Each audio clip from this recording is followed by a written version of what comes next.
Budget, says the president, to offenders. They will not go unpunished, he says. But the Minister of Information and Culture declares that nobody can ever accuse this government of padding any budget. Data feeds still coming through all on our social media platforms in one place simultaneously. We'll focus on the biggest stories right here on State of the Nation. The Senate has directed its Committee on Ethics, Privileges and Public Petition to begin the process of issuing a warrant of arrest to the former chairman of the Economic and Financial Crimes Commission, EFCC, Ibrahim Lamurde, over allegations of diverting EFCC's recovered loots.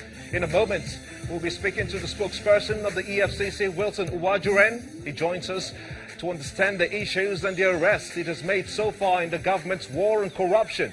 Is the EFCC getting it right from arresting to prosecution? Be part of the show. Tweeted _Gimba Umar. Use the hashtag also. State of the Nation. Let's get your thoughts on the stories.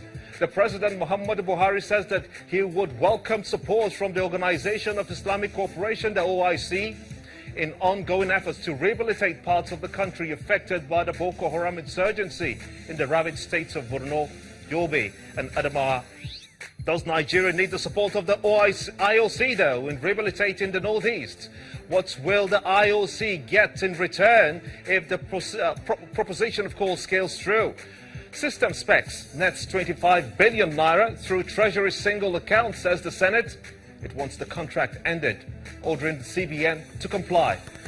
Senator Dino Milaye alleged that System Specs charged the government 1% for each transaction, thereby making 25 billion naira after mopping up 2.5 trillion naira transfer to the Treasury. The CBN boss says he knows of no 1% TSA deal with System Specs. Is this a trick or corruption? What if System Specs takes this to court? What then? It's prime time in Lagos, and this is State of the Nation.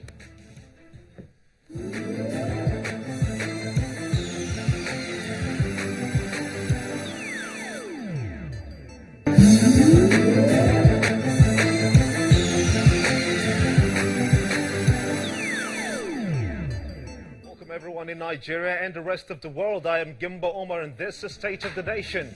On the screen right behind me, data feeds coming through all in one place simultaneously on all our social media platforms, channelstv.com and on youtube.com/channelsweb. Be part of the show as we look at the latest arrest by the EFCC in the government agency's war on corruption. The Economic and Financial Crimes Commission on Monday arrested the former Minister of Interior, Abomoro, over the Nigerian immigration's recruitment scam in which no fewer than 20 job seekers died in the country. Also arrested by the anti-graft agency, the former permanent secretary in the ministry, Anastasia Nwabia, and the deputy director who allegedly facilitated the scam. Some of the charges against Mr. Moro and his colleagues include obtaining by false pretense procurement offences, corrupt practices and money laundering. At least 9 job seekers died on March the 15th, 2014 at the Abuja National Stadium while scrambling to secure seats for the recruitment test into the Nigerian Immigration Service. We're going to be speaking to the spokesperson of the EFCC, Wilson Uwajuren, when he joins us much later on the show. But let's continue now to other pressing issues concerning the nation at the moment, and that is to do with the IDPs in Borno State. Let's now talk to the Special Assistant on Media and Publicity to the Borno State Government, Isa Gusau. He joins us from our Abuja studios. I want to thank you so much indeed for joining us at this time. Thank you so much, Omar. Let's get your thoughts very quickly. Give us an overview of the state of the IDPs in Borno State today, and of course in other states ravaged by insurgency in Adamawa and Yobe State as well. What are your thoughts? Well, my thought is that there is renewed commitment on the part of every stakeholder.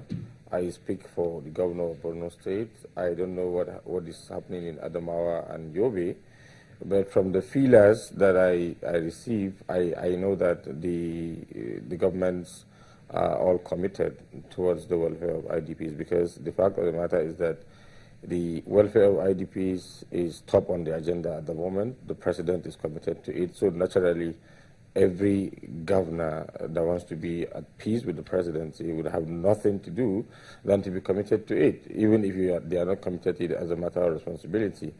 But I think one of the issues that I know you might be concerned about is the current effort by the Borno State government to evacuate IDPs, to relocate them from schools. Indeed we are. You might recall that in November 2014, in April 2014, the Borno State government closed all schools, across the state, because at that time over 20 local government areas were firmly in control of the Boko Haram, and then most of the schools were considered quite, unsafe, especially after the abduction that took place at government secondary school Chibok.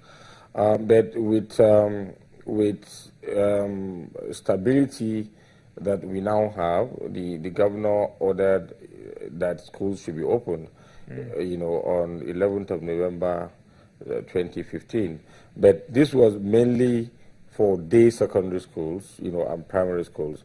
Now we realize, as a matter of importance, that most of our boarding schools, particularly the ones in Maiduguri, were being occupied by internally displaced persons. We had, in Maiduguri, there are 152,000 internally displaced persons who live in the camps, while we have 1.5 million who live in host communities. Now, out of these 152,000 that live in the camps, 25,000 were occupying 9 schools in Maiduguri. So the state government decided that, look, we need to evacuate them so that we can begin to fix these schools, because most of the schools, of course, when you have an overstretched school with 25,000 people in 9 schools, naturally things will be spoiled. The furniture, the hostels, mattresses, the school, the instruction materials, because people were even living in libraries. So right now, about 18,000 have been evacuated. We have, the Borno State government is working with some international humanitarian organizations who are in Maiduguri. They are part of this. About 1,750 tents have been built, and the IDPs are now being evacuated. So far, 18,000 have been evacuated from 3 to 4 schools, and then we have 7,000 to go, and these 7,000 are spread across 5 more schools. So what can you tell us? By next week, our target is to complete the evacuation and start work. Do you suppose that the IDPs today, as they stand, are fully secured? Well, I should say so. The reason, you see, what people do not actually know about these IDPs, particularly if you look at Maiduguri, 20 local government areas at some point that were affected by these insurgents, the divisional police officers in these local government areas were actually living with IDPs at the camp. If you go to one of the camps in Maiduguri that is called the Teachers Village, which is about 500 housing estate built by the Borno State government, that they are living there, there are about 4 DPOs actually living with them, with some policemen, because the Borno State governor met with the then Commissioner of Police 2 years ago when the camps were open, and said, look, since most of these camps are populated by people from displaced local government areas, and then the DPO himself is equally displaced with some of the policemen that ought to be at that local government area, it will make more sense for them to live with these IDPs at the camp, because it's like having the local government areas where they are supposed to provide security now relocated, to Maiduguri. So the DPOs actually live there. Some of the incidences that we have had in some of these camps are mostly in camps in some local government areas outside Maiduguri. And then most of these things happen when there are new victims moving into the camps. So what happens is that the Boko Haram take advantage of that. And of course, you recall that most of these attacks actually take place at checkpoints, because the military do a very thorough and risky job. They make sure that they screen every victim before he or she is admitted into the camp. And now, in the process of doing that, some of these, insurgents disguise Just permit me to comment Yeah, there. I'm listening to you. I want to say something. You talked about the relocation of the IDPs. Where are you relocating them to? Yes. Now, there is an IDP camp that is called Dalori. It's one of the most organized IDP camps that we have in Maiduguri. It's well policed, completely fenced. Now, tents have been built there. There are 1,000 tents. Each of these tents provides accommodation for a family of at least 8 people. Now, in some cases, more than 8 people live, but the standard is that we shouldn't have more than 8 people in one tent. Now, that is one aspect of it. A lot of these IDPs that were evacuated from the 3 schools, that's part of the 18,000 that I talked about, have actually been taken there. And in that place, there's virtually all they need. There's water, there's electricity, there is a hospital with ambulances, and we have the medicines, Sans Frontiers, so do you have resident doctors in Borno State that's who are brilliant. there to provide whatever they need.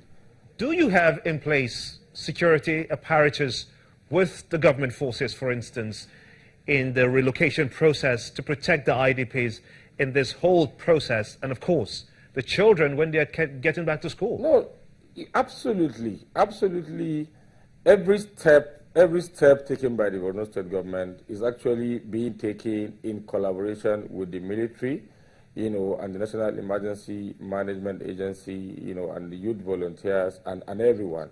We do this, we can't take chances. But even without even involving the security, I can guarantee that Maiduguri is absolutely safe. We do not anticipate any Boko Haram, coming to attack these IDPs in Maiduguri in the process of, this evacuation. But even at that, when you are dealing with people, you never can tell. Somebody would disguise, and either ram into the IDPs or even, claim to be an IDP. So because of that, the police is completely involved, the military is involved, all stakeholders are involved. So what do you... every step of the way. What do you expect to see right now from the government as a comfort measure to reassure the IDPs? Well, like I said, you see, one thing I probably need to say is that, you see, the process of managing these IDPs is not just done by the federal and state government alone.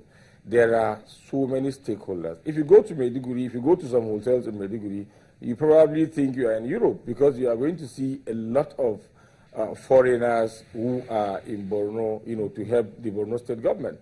There are people from the UNICEF, there are people from the International Committee of in fact, the Red Cross has something like a mini headquarters in Maiduguri. They have rented a very big house. They have not less than 10 to 15, 20 people living there. They have been there. The USAID has been in Maiduguri for God knows when. The WHO, many of them are actually involved in the entire process. So sometimes when people make certain comments, it makes me, just laugh. Because if one thinks the federal or the Borno state government would try to hide anything, you don't expect these foreigners who are partners to just sit down if they see that things are not going well. We actually have a standard from I'm afraid we're going to have to leave it at that. Isa Gusau, the special advisor on media to the Borno State Governor, want to thank you so much indeed for your time and your thoughts. I'm afraid that's where we're going to have to leave it at this time. Don't forget, though, data feeds still coming through one place simultaneously on all our social media platforms.